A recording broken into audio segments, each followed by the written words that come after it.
好，今天用这个好顾道跟大家分享这个虾仁菜饭。那其实很像什么？很像台南的虾仁饭，但稍微不太一样，因为我是把上海菜跟这个台南的虾仁饭放在一起。那我们今天用的好顾道，最主要是我希望可以多摄取一点膳食纤维跟多糖体。那它本身它的 B 群是非常好的，而且跟大家讲一个秘密，这是我这一阵子发现，这个 ChatGPT 讲的，就是老人啊，有时候会有老人味啊，多吃菇不会有。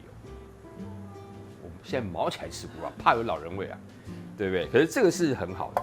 那本来好顾道在栽种的时候，因为现在不是像以前一样，它其实都在室内栽种，然后它用的都是用电脑去控制，那它本身也不用，因为本来菌就不需要农药啊。大家要清楚一件事情，就是菌它是把菌放到这个太空包里面去，然后它在太空包里面给它有的养分，所以它不会有任何农药的问题。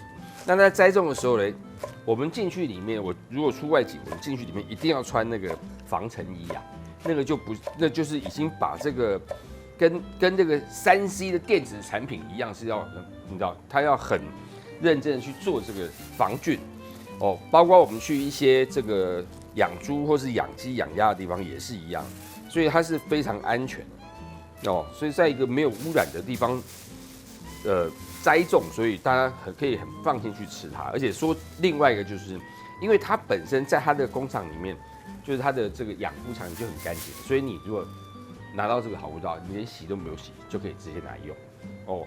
所以我们今天补这个，一个是补一个膳食纤维啦，跟我刚刚说的 B 群，另外一个就是我们其实国人呐，我们在吃这个吃菜吃菇啊，都有点少。哦，所以我才想说，把饭里面我把菜放进去，然后把菇放进去。那当然你说，只有这个是一个菜饭，你觉得不够哦？一个便当菜打开来没有什么菜，你可能会觉得很无聊。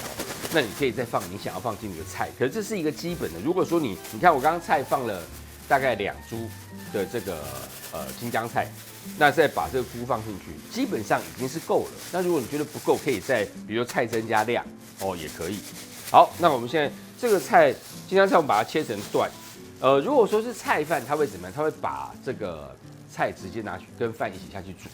那我个人觉得，如果这样的话，那个菜的营养成分就流失掉了。所以我会先把它腌起来，腌完之后，到再把它拌一拌，就是饭煮好的时候拌进去。那当然煮完之后，你再透过蒸便当，多少会流失一点，可是起码我们可以多储存一些下来。哦，好。那我们今天这个青江菜，我要做的菜饭就已经先做好，先放旁边。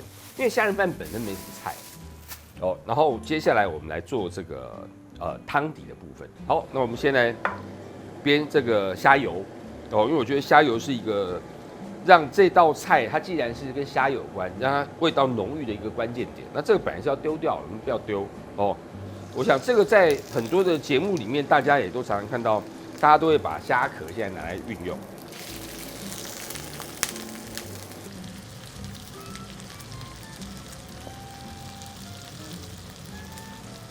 那它的油就会变得，味道更明显，然后到时候油也会透亮。啊，记住哦，不要用大火，哦，用大火它容易黑。但还有另外一个就是这边一定要炒到熟，不然你有时候有一些对虾子容易过敏的人，他很容易在你现在过程当中，如果它没有熟透，你待会的油我会直接淋在饭上面，那个饭里面就有一些虾壳没有熟的成分在里面，就会比较麻烦。那你其实用鼻子闻，你就可以闻到很明显那种炸虾的味道，哦，就差不多已经都好。那你先看一下它还没有什么虾头没有透的地方。好，现在都透了。来，我们把它先沥出来，这是第一波。我先把虾油沥出来。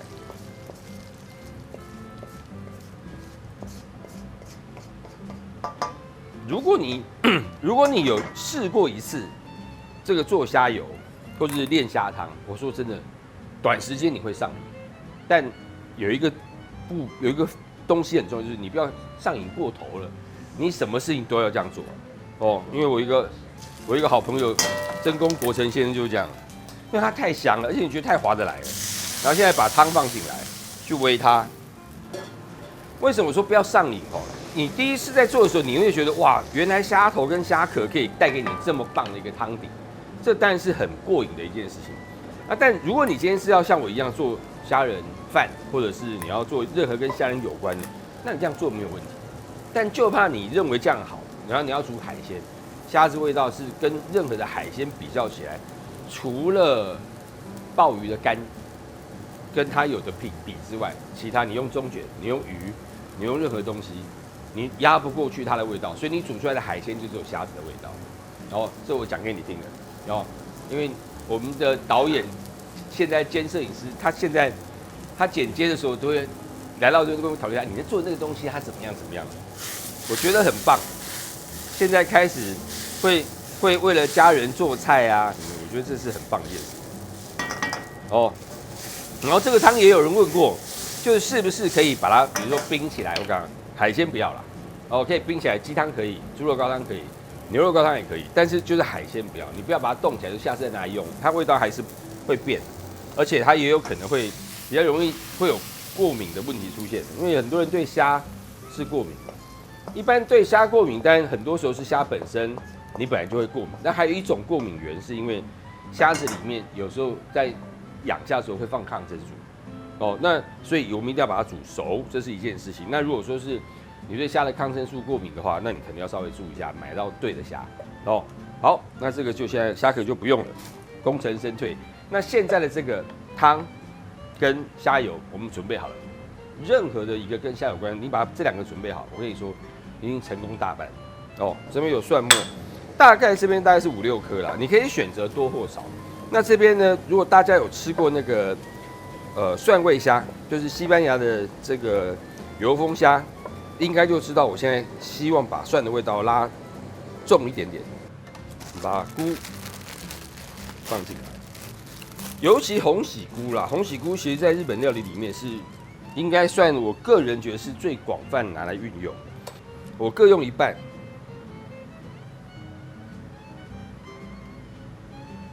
好，那这些菇呢，我们先把它放进来。菇，先干煸它，把菇的香气煸出来。那你如果不喜欢干煸的，你不要那个香气也没问题，你可以直接就用了也没关系。好，你这边现在好了，对不对？放一点点油进来，一点点就好。然后虾子就可以放进来。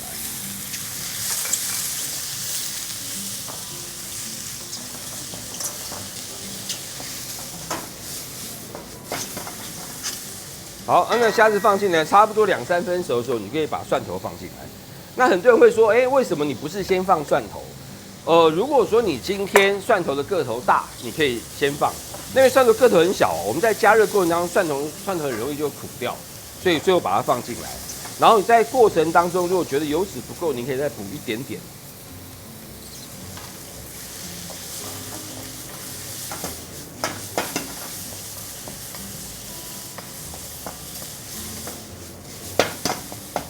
好，这个时候你就可以把虾汤放进来。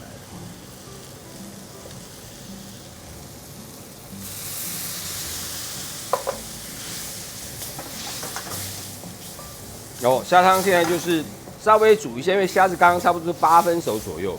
虾汤放进来之后，你可以看明显它的颜色是呈乳白色的。那你要去计算，就是你用的饭量跟汤的量，因为不是要煮稀饭。那我会建议这个时候，第一，我们先调味，你就不用待会调味调的手忙脚乱。那你要调味的时候，它稍微会咸一点点，为什么？因为你要计算这个待会虾子那个饭进去的量。好，那你把饭放进来，让饭均匀的跟虾汤做结合。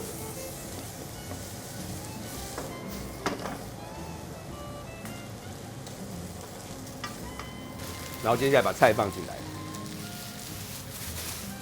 它腌完之后会有些菜汁，你要不要把它放进去，你自己决定。哦，把菜放进来，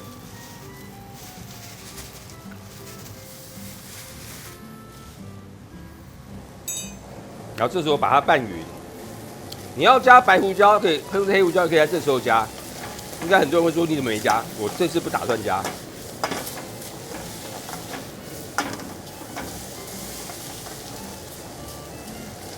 这个带便当带这个，我跟你说，它会非常好吃，因为本身菜饭就是用蒸的，对不对？那你想，它再把它拿下去蒸，它不会不好吃啊。哦，唯独啦，我必须讲，如果说你真的对虾子的熟的程度你非常讲究的话，那我说真的，那你就可能去思考，用腊肉啊。但是虾子，因为我们今天的虾是炒虾，再蒸出回来不会难吃啦。哦，好。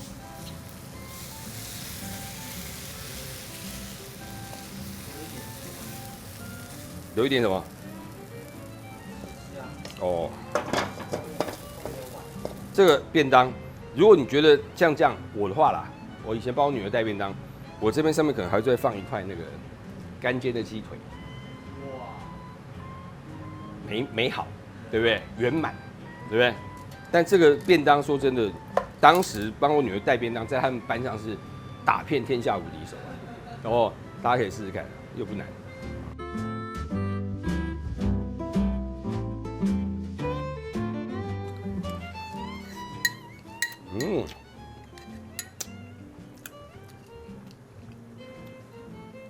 我记得我小时候，如果小学有六年级的话，我带了便当大概带了2年吧。那我们学校那时候有营养午餐，我也说吃营养午餐。但自己家里面带便当，它就是有点不太一样。那我记得当我女儿跟我说，她小学3年级就说：“爸，我可以带便当吗？”从那天开始一直到她国1，我都是固定帮她带便当。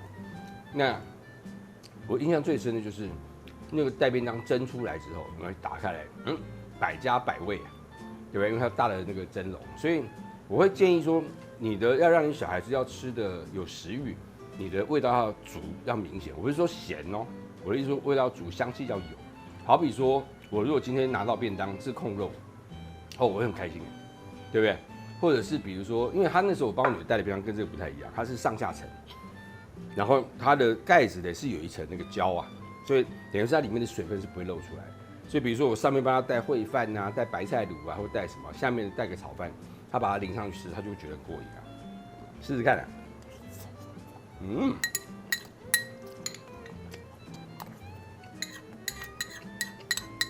抽奖。